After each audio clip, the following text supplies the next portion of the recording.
selections are going to be. Hopefully DZ won't have to fill in for his team today. Hopefully he's got players that he's more comfortable having in there. Right off the bat, they're going to go ahead and ban away the Kestrel. Yeah, I'm sure they did their homework, saw that Evol was very comfortable on this Kestrel pick yesterday. Malign being banned as well, no surprise there. Slimy Salamanders, the only team in the world bold enough or dumb enough to let her go through.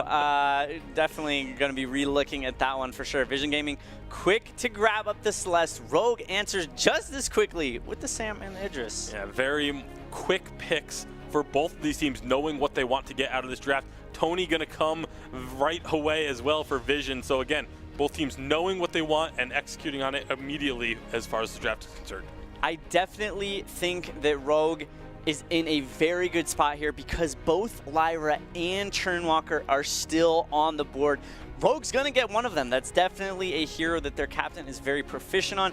Vision Gaming can only block one of them, so Rogue is not going to be at that captain disadvantage that you've seen a lot of teams try and play off of and force the other team into going for these kind of second-tier heroes. And I'm actually really curious to see if Evol is going to be playing either that Samuel or the Idris. You know, I've gotten a chance to chat with him a little bit. He said he's definitely comfortable with more heroes. It looks like the Scarf is actually going to be his selection for this go-round, but you know, he said the reason he was just playing this less is because they just felt like it was what would work best for their team and what they wanted to try and execute in that game, and it was available, so you might as well grab it. But obviously Vision Gaming wanting to try and push his hero pool a little further, again, wanting to make him prove that he's comfortable with additional heroes. He's going to have to step up to the plate here. Kroll and Adagio being picked up by the side of Vision Gaming.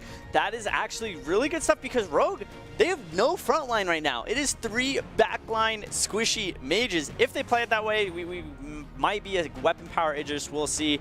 I think that because they have the Scarf and the Samuel, it's a little more likely that we see it here in this game. They're actually going to bypass the Churnwalker, though, and go for the Arden. Yeah, a little bit surprising. A lot of teams have really liked Churnwalker, but at the same time, you know, Churnwalker, it takes a little while for him to get set up in a team fight. If you have someone diving onto your carries, Churnwalker is not going to be able to save them immediately, whereas Arden can provide that immediate saving grace. So I think the pick actually makes a lot of sense here just because of what they have and what their opponents have already drafted. So the Arden pick, very strong, very versatile hero. Now, what are they going to round out their composition with? Again, still kind of expect those bruisers, but they ban away the Rona, which is what I would have expected them to maybe look for in their final selection. I think that they realize that Vision Gaming doesn't really have their bot laner at this point in time unless they go for something like a weapon power Adagio. So they didn't want to have to deal with that in the front line, jumping onto their back line squishy heroes. Vision Gaming gonna pick up that Vox though. That's a great pick. Very mobile, allow him to dash out of whether it's the Chakrams or the Malice and Verdicts. He can stay on his feet, making sure he's dodging, and even the Spitfires coming out of Scarf as well. He can constantly maneuver around these team fights, drop a big silence, and then commit to an engagement alongside Kroll and Tony. And the final pick now for Rogue. On the clock, they're gonna go for the Glaive again. When teams don't have the Rona or the Kroll available and they need that big bruiser, Glaive tends to be where these North American teams are looking. And again, we've seen Louis Vuitton have a phenomenal Glaive performance earlier in the preseason. Obviously, he'd like to have a repeat of that. Definitely. We're definitely hoping that he doesn't have another repeat average performance. It needs to be above average. He needs to make sure that he is a core component of this Rogue roster, going in at the right times when the call is made to engage and just pulling someone out of position with the afterburn immediately. Yeah, and as much as we're going to be focusing on Louis Vuitton's Glaive, the player to watch, though, I think is going to be Evol coming into this one. We were wondering, you know, is he going to be able to do more than just the Celeste? He brought out the Kestrel yesterday, played phenomenally with it. It got banned away from him today, so now he's on to yet another new hero. We'll get to see just what else he can bring to this mid lane. He is really kind of the core, the central focus of this Rogue squad, and if he's able to perform well, the rest of his teammates around him generally match. Absolutely. On the flip side of things for Vision Gaming, Lightning T has looked absolutely stellar. when he's on his comfortable heroes. In 3 versus 3, he was very well known for his Sky. We're seeing a lot more Celeste and Mages in the backline, and when he has his full roster, when he has the teammates he's used to playing against, when PvP Warrior is on there as well, he's looked very good, a commanding victory over Hammers right there, doing a ton of damage on the Celeste. Definitely needs to make sure he steps up his game today against Rogue if they're going to be successful. Yeah, and this is one of these guys you expect greatness out of him. He has always been such a stellar standout player that he's going to really, like you said, have to live up to that reputation if Vision is going to turn this thing around and start picking up victories on Sovereign's Rise. And that's what we're going to be looking to see. Which of these two teams is going to start to get themselves back on track? Which one of them is going to start climbing those standings? Yeah, they both want to make sure with the last game of Week 3 here that they are making a statement before they start preparing for the Week 4. Going to be interesting to see how the things play out given this draft. And with the draft, you see it there on your screen once again. A very stark contrast in the draft. A lot of dive and survivability over on the side of Vision, whereas Rogue is all about that backline heavy damage once they're able to get online. The question is, will they be able to get to that point? Because if you fall behind with a composition like the one that Rogue has, it becomes extremely difficult to make any sort of impact. Definitely. There's been a lot of exclusive picks here in North America so far. Rogue doing it once again, picking up that glaive that has looked absolutely phenomenal. Still sitting at a 50% win rate. Gwen above 50% as well, and some other great picks. Vision actually taking Jewel off the table as well, which I thought was a very interesting ban. Yeah, well, obviously, again, just targeting the players on the side of Rogue, shaking things that maybe they're not comfortable playing against. And these are, once again, the North American exclusive Hero picks. That just means these are the picks that North America has played that Europe has not. And obviously, the wins and the number of picks, that's all coming into this week. A lot of these numbers have obviously changed. Maline, 2-2 now. The Glaive has been picked in Europe earlier today and was picked in North America earlier today as well. So obviously, there's some of these differences are shrinking as we go on, and players and teams start to kind of experiment a little bit more with the heroes that are available to them.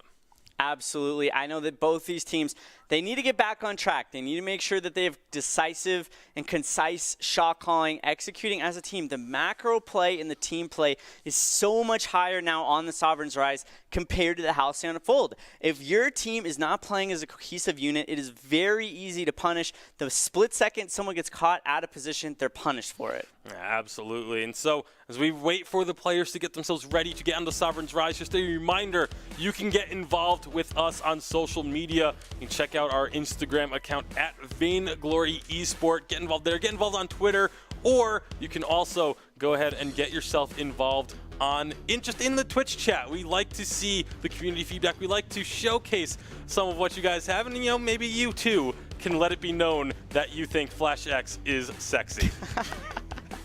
I appreciate the compliment very much. But yeah, no, seriously, community engagement going to be taken to a whole new level as we transition into 5v5.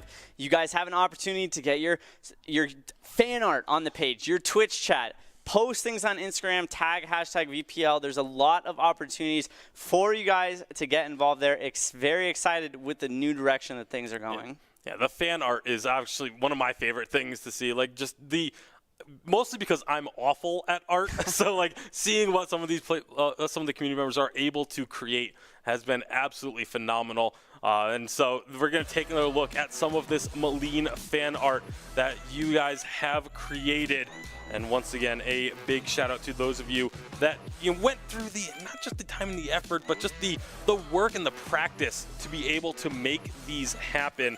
It looks absolutely incredible. So once more, a huge shout out to Kohai-kun, Skyfu, and Elesner26 for their phenomenal work. Definitely great stuff. Celeste, it looks like, might be sneaking into the Maline fan art as well. That's all right, though. It's still phenomenal work regardless, and definitely very appreciative of everyone in the community who always comes out and participates. There's so many amazingly talented artists in the community, And definitely looking forward, as Vainglory grows as a game, to seeing the fan art grow as well. Yeah, absolutely. I mean, we wouldn't be here if it wasn't for the community following. So much love to everyone out there. Stay involved. Continue to just be involved with the community, be involved with each other, and hopefully we'll be able to get this game underway very shortly. Once again, we're just waiting for the players to get everything kind of sorted out on their ends so that we make sure we have a nice, fair, and even matchup to go for our final game of the day. And so once again, I'm just going to break down this draft a little bit more. And one of the things I want to focus on here is actually the bans that you come through. We talked about the Jewel being a bit of a surprise, the Kestrel kind of being a target ban. When we're drafting in 5v5, obviously a lot of these players have been playing for a long time now and have deeper hero pools. How difficult is it, or how likely is it, if it's the reverse, for a team to just sit there and say, okay, we want to just target ban one specific player? It's definitely a lot more challenging in 5v5 because there's now 3 pick phases. If you are not being very careful about isolating a lot of these picks very early on, especially if they're meta picks, it's hard to do. But if you can pick out a situation where a hero likes to play things a little more off meta, it definitely makes it more challenging. All right, well, the players are now ready. I'm sure the casters are ready as well. Denominate and Humanist, take it away. We're actually not ready, Bacon. Let's go back to the desk. Just kidding. Don't do it, production!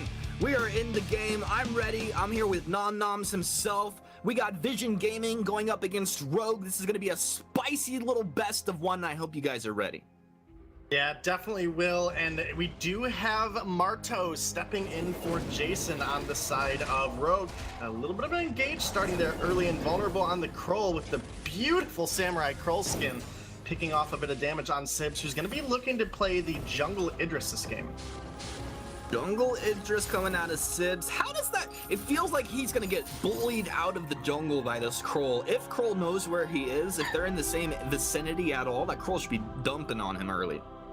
Definitely seems like it would be the case. However, the Idris will get his the heroic perk, the Divergent Paths, online a little bit sooner because he won't have to build into the Book of Eulogies early on. He'll also have some freedom to roam into the lanes and try to get some ganks and accumulate some additional gold. That way, he'll get some ambient while he's in those lanes as well. So there's a lot of potential actually for a Jungle Idris. We've seen quite a few players pick that up and do exceptionally well on it actually. So excited to see what Sibs can do here on the side of Rogue.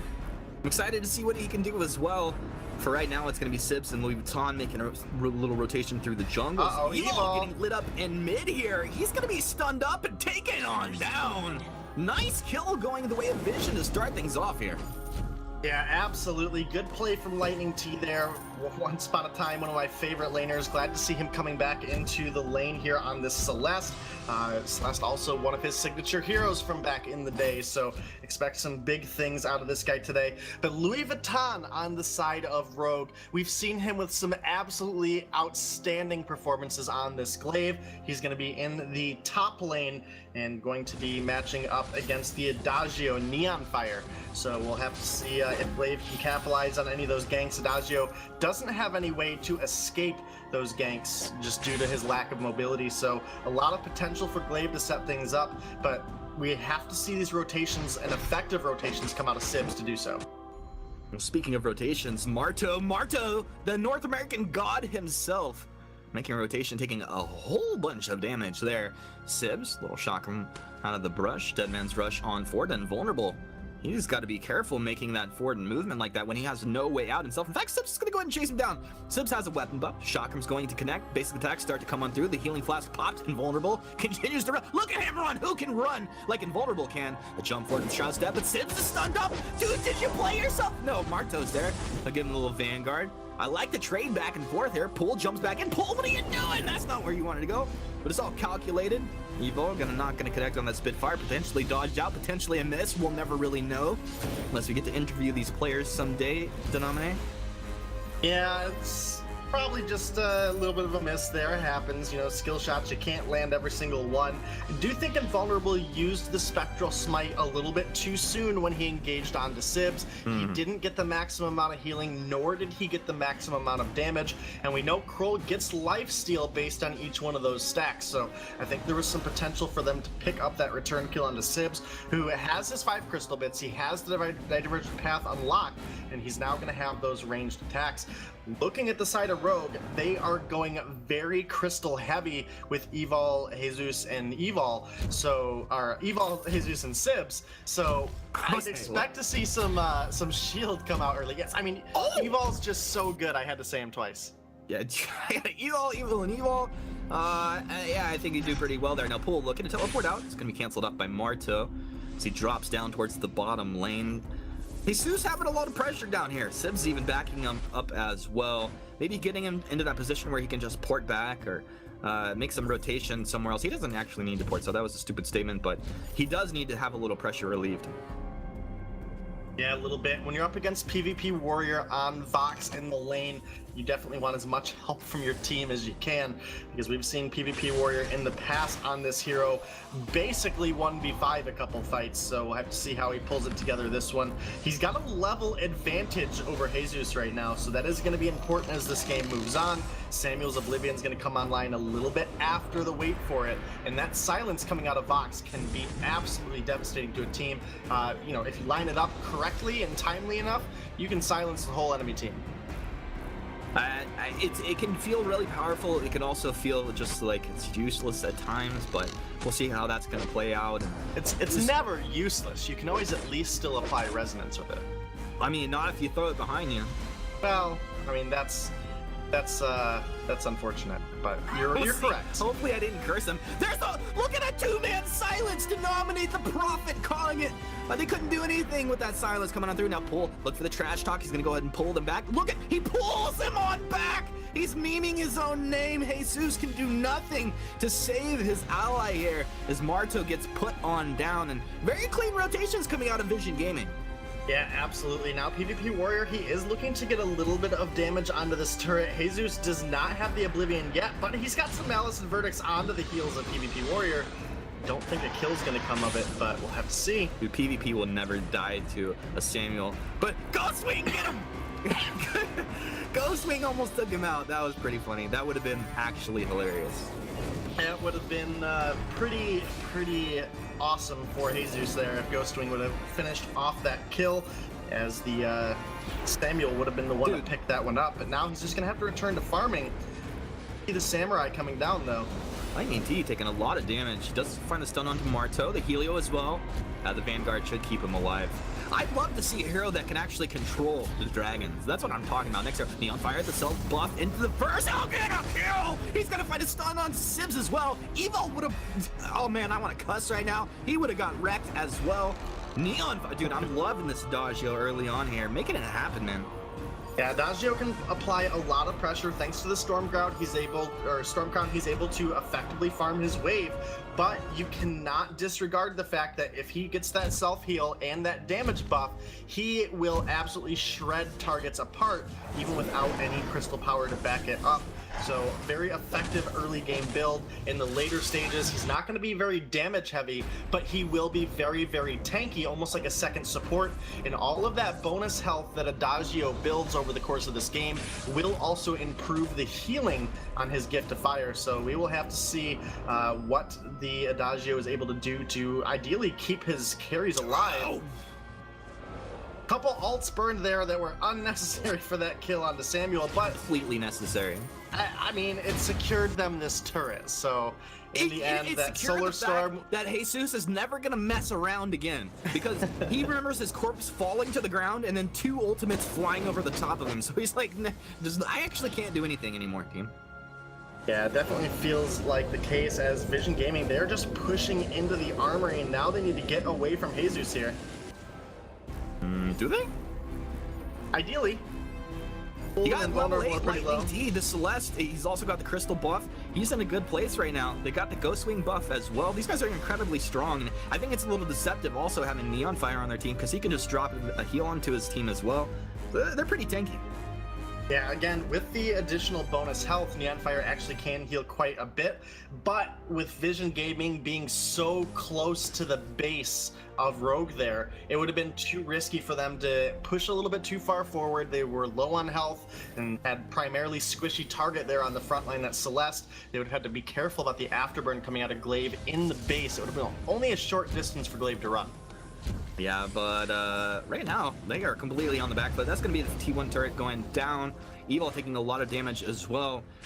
Now, it's actually an aggressive move forward. Now, PvP Warrior, you look, he's got his breaking point. Now, this is the time where PvP Warrior starts to dumpster fools. Sib's able to juke a little bit of damage. Marto, you're in a bad position as well. Oblivion's going to come out, won't connect. The Fountain's going to keep Vision fighting alive. They're going to find us one stun with that burst coming out. Neonfire keeping his teammates alive. Have they lost anybody? Pole stays alive as well.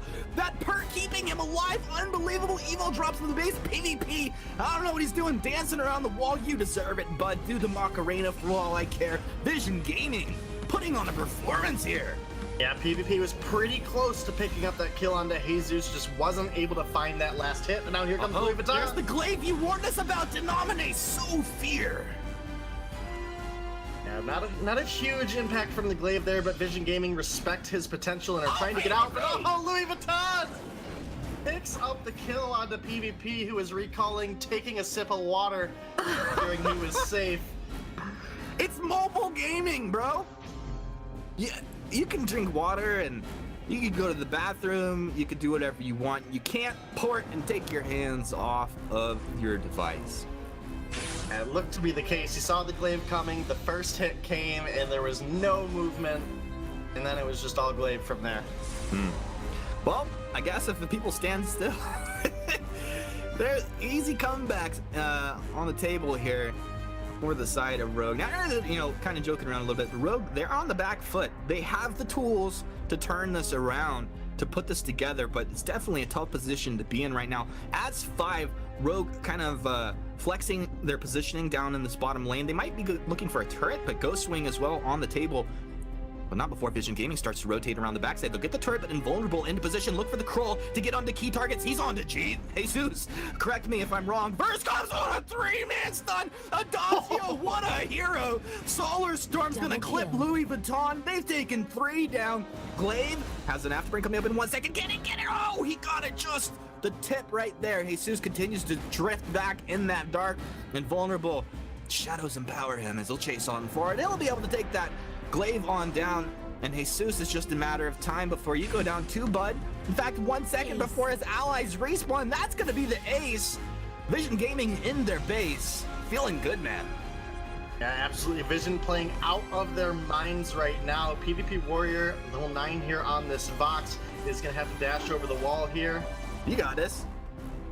Got this. So, Evol, unfortunately for the side of Rogue, is that hyper carry that they need, and he's sitting way behind in CS right now. Lightning T on the Celeste in the mid lane, 72, only 49 for Evol. He has the Spellfire complete, but has been struggling to get into that second tier 3 item, which is likely going to be either a Shatterglass or a Dragon's Eye, followed by a Clockwork. Have to see if they're able to turn things around. They need to get this dragon fed if they want to have a chance in this game.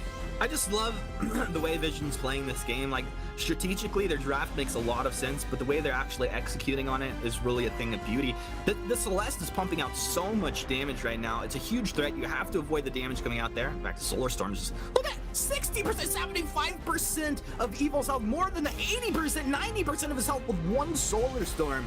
I mean, do we even need to analyze this? Well, Black Claw is now on the rise. I don't know if there's a whole lot of analysis to go into there. Celeste ultimate, 2 levels ahead, can basically one-shot this Scarf. 1 follow-up basic attack or Heliogenesis will definitely lock that out. But with that bottom armory destroyed and the central part of this base crippled, I definitely think Vision Gaming are looking for the win in this one. Vision Gaming moving on forward here. Going to be the first, or the mid turret going down. Black Claw incredibly healthy. Nice little chunk of damage comes out as the turret explodes here. Marto pulls the trigger on the gauntlet. Pool able to escape right out of there. He'll get the taunt, pulling the Arden back. Oh my goodness, Rogue getting melted. They're going to try and retreat back, maybe heal up. Solar Storm doesn't connect on this one, but they don't even need it. Neon Fire, he's gonna wind up for the verts. He'll take Marto on down with that beautiful judgment call. Jesus can only watch as his base is torn apart. Fate Crystal down, Rogue have fallen. Vision Gaming looking really strong here. Yeah, at the beginning of this game, I thought Rogue were going to be the ones to come out on top. We've seen massive performances from Evil on the Celeste and the Kestrel. Unfortunately, this time around, it doesn't appear the Scarf worked out very well for